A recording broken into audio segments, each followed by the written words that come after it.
What's up, YouTube? Welcome back to Tech and Tactical. Today we got a review on something pretty cool. This is my first Seki City, my first Japanese Spyderco. You can see Seki City, Japan. This is my first kind of like one of these lightweight Japanese Spydercos, and I really like the little thing. Let me preface this review. I'm one of these weirdos who doesn't really like the Delica. I think I'm the only person on YouTube that doesn't, you guys notice I don't compare anything to Delicas like other reviewers do. I don't think there's anything wrong with the Delica. It just doesn't interest me really. It's just not something that appeals to me. I don't really know what it is. But this little guy I thought was cool because of just how tiny it is. And it's available in a bunch of different versions. You can get like a salt version with H1, which I might end up getting just to have H1. I'm actually waiting for those of you who are interested on the Native 5 in LC200N. That thing, I don't know how to, if anyone knows how to get it, please post in the comments below, because I can't figure out how to even buy the thing. That's going to be kind of the end-all be-all of salt knives for me, for my opinion and my uses. H1 is a little bit more has a little bit better corrosion resistance than LC200N, but LC200N will hold an edge a heck of a lot better. So, to me, I'm not in the salt water all the time. I don't know how I'm getting off on a salt tangent. Sorry, guys. Let's refocus here. So, as this one, like I said, is the Spyderco Dragonfly, and it's in that Zome pattern, so it's like black with green. It's really cool. That pattern on there. Really think it's a cool little knife. And I really like the blade shape on this one, too. So the blade shape is like, it's got this cool little top swedge that I think just looks so neat. You guys can get a good look at the grind. This is new. I got this like new in the box. Like every other knife that I do reviews on. I do reviews on either new knives or like new in the box knives, so you guys can see what they looked like with their original edge. The only thing that I switch, as you guys know, is the pocket clip. So it comes over here. So yes, you can switch it. And it's a deep carry too, kind of. I mean, the knife will stick out a little bit. It's for deep carry, but I'll show you guys that in the pants in a minute. Steel, blade shape, etc. So the steel's VG10. This is not my first time using VG10, but I've never sharpened VG10. So this will be my first time kind of using and then resharpening VG10. This thing came pretty darn sharp. You can push cut paper with this edge quite easily. And then here's the other side. Again, with the Seki City, Japan. Or Sekai City. Whatever the correct pronunciation might be. You do have a kind of this forward finger choil here. So it is nice. You get a decent grip. However, one thing I found out with this knife that I'm really impressed with is that you can get a decent grip just back here. Like the knife kind of locks in. Like I don't know how really to describe it. It's like a 3-finger knife, but it locks in really nicely even back here. But yes, you can choke up and get a 4-finger grip on the knife. And I do have large hands, and I can still get all 4 of them. Using the forward finger choil, I can get all 4 of them on there. You get a 3-finger grip back here, but it locks in. I don't know, this knife's really cool. And it's forward. I've said this before in my reviews too. This knife is, the blade is, down leaning. So it's much easier to cut things against surfaces when the blade has that kind of, down leaning forward blade shape, or at least angle. So this thing is quite tiny too. I'll give you guys specs real quick, but after that I'm going to show you this knife next to some other knives, because I'm actually, I was almost a little shocked when I got it, just how small it is. So as far as specs, overall length is 5.6 inches.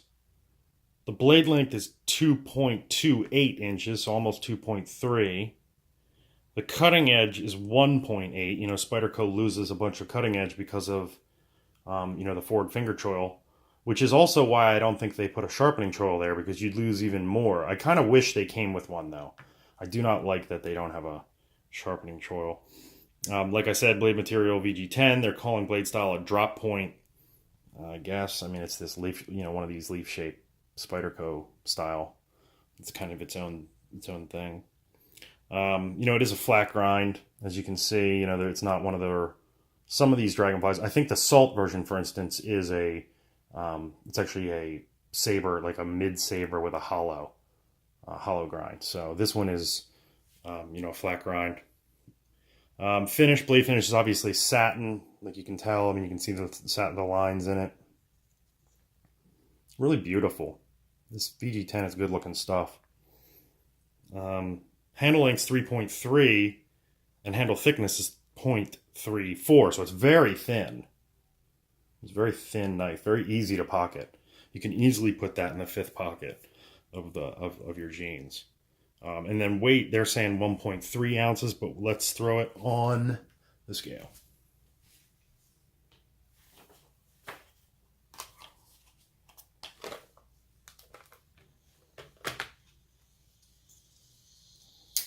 All right.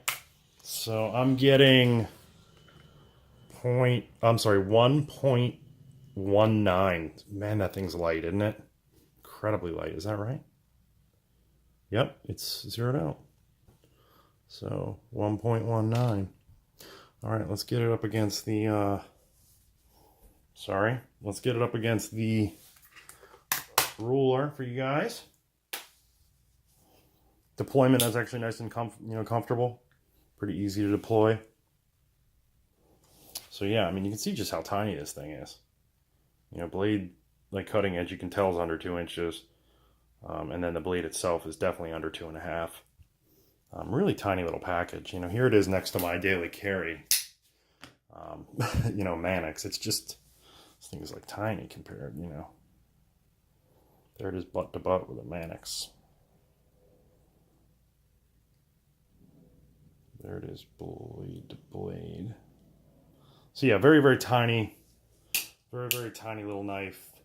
Very comfortable to carry knife. Very easy to carry knife. You know, so assuming you realize what you're getting into. You know what I mean when you buy it. Assuming that you realize just how tiny this thing is. You know, what you're getting into, then I'd say pull the trigger. They are a little pricey. So here's the other thing. And maybe I should have said this earlier when I was talking about the Delica. The other reason that I'm not a huge fan of these knives is because they're expensive. I mean, I don't know how else to say it. The Mannix 2 to me is an absolute steal for how much you buy these for. You can get this knife, this exact one, for 120. You can get it with BD1 steel for what, 90 bucks? This Dragonfly is $65, you know, 60 bucks. Depending on where you buy it, it's, you know, 60 or a little over 60 bucks. And it's a absolute tiny little thing. You know, the Delicas are $75. You know, I think, or something around there. I don't shop for Delicas, you know, because real often, because I'm not a huge fan of them. But, you know, I don't know. They're pricey. They're really pricey. The Salt is 63 bucks everywhere that I can find it. The Salt version of the Dragonfly. I think that might be worth it because that's a little bit more of a specialty item, but I don't know. You know, it is VG10, so it is a decent little steal. I don't know. I'm not saying that it's a bad buy, but it's not, you know, on the value scale, this is relatively low, in my opinion. It's not very low. It's not buying I'm alienating all sorts of my viewers right now, but I'm going to say what I'm about to say anyway. It's not like a Sabenza. You know, that's $550, you know, where it might be a great knife, but the value is completely off. You know, the value of that knife and this one are both kind of low, you know. They're gorgeous knives. They're both great knives. I'm not trying to get on another tangent in this video. I actually posted one of my videos on Blade Forums, I think it's Blade Forum, probably last week, I think it was, and somebody said that it's way too long. You know, I think that I do these videos because I want to go into depth with these. You know, I want to kind of start conversations and stuff. So I think the people that are watching me at this point probably appreciate that my videos are a little longer with a little bit more detail, but feel free to comment below and tell me kind of what your thoughts are. Should I keep them under 10 minutes like I used to? Or should I ramble? You know, kind of like I have been. So yeah, anyway, where are we at? So use case. All right. So what is the use for this thing? I think it would make a great little, EDC knife, like a secondary, like if you did carry something else bigger, I think that this could be a good kind of integrated into your system. You know, this is another one I have coming up for a review, the Resilience. So like if you were going to, you could carry those two. If you wanted to carry the Resilience for maybe more heavy duty stuff and self-defense, and then carry the Dragonfly as like a small utility blade, you could do that too. Or you could just carry, if you're somebody that doesn't really carry knives, I doubt that you're watching my channel, but if you are, then, this might be a good knife for you, just to have a small kind of knife on you if you're not willing to commit to carrying a knife. I don't know why you wouldn't carry a knife if they're legal where you live. I find my knives very useful, and I wouldn't want to walk around without one. It's one of the reasons I got this little guy, because you can actually carry this, on gym shorts. This isn't even going to pull down gym shorts. It's so small and so light. So use case is for me, if I'm going to get real specific, is going to be my kind of like gym short backup knife. If I'm carrying my kit with me, my EDC bag, I'm going to have a couple of different blades on me at any given time. So this might be a good, just, if I'm running somewhere quick, and I might clip this thing onto the side of my shorts, which is another reason, by the way, that I like the pocket clip on this side. I'm right-handed, like most of you guys know.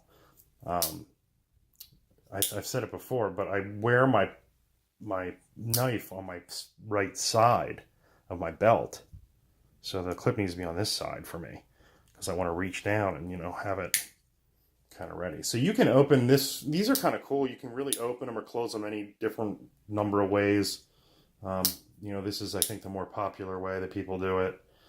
But you can kind of do one of these. You can throw this open. I'm going to have trouble doing this on camera, but you can't, because I actually stand behind the camera and I'm reaching around the front, but this can be, it can be flicked open, but it might be a little bit more difficult. It also can be kind of thrown shut on your finger, because the choil hits your finger, not the blade.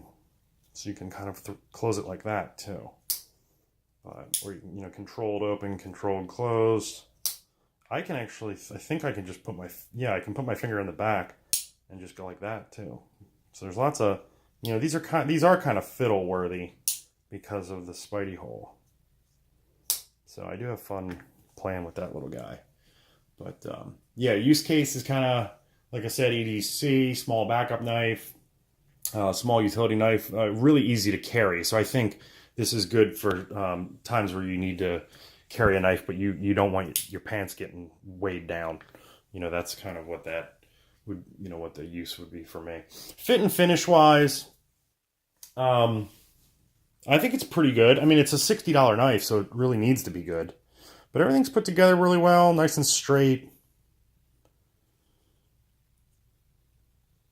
Oh, okay, so I do have one kind of gripe. When I switched the pocket clip, I ended up stripping the screws. So the screws are pretty soft, because this isn't my first go at playing with knives. I think most of you know I've removed and changed from flips and pocket screws in my life.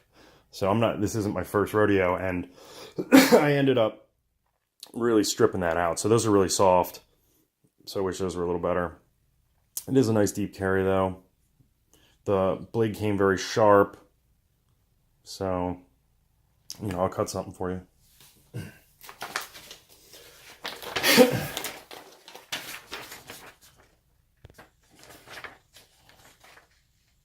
Yeah, I mean, it just slides right through the paper.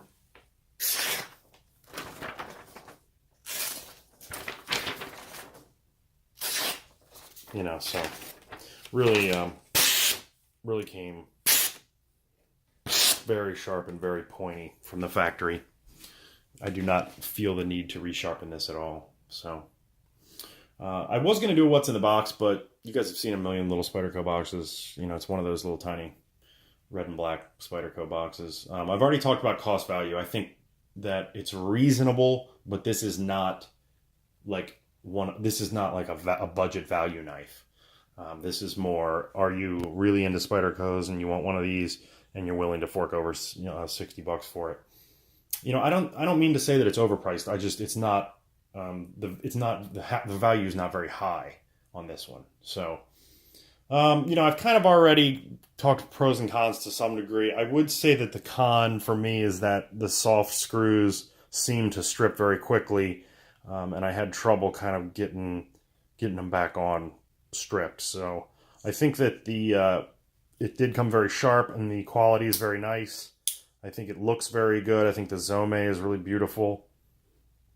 So I do really like the knife.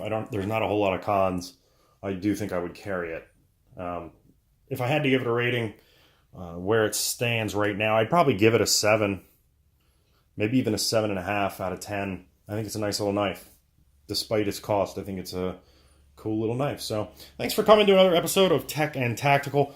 Please like and subscribe. And I do have a couple of other, you know, I'm about to do the review on the Resilience 2. And I also have a Hawkbill bird knife. So I got a couple more Spyderco brand, you know, knives coming up. So, you know, keep an eye out for those. All right. Thanks for coming. Later on.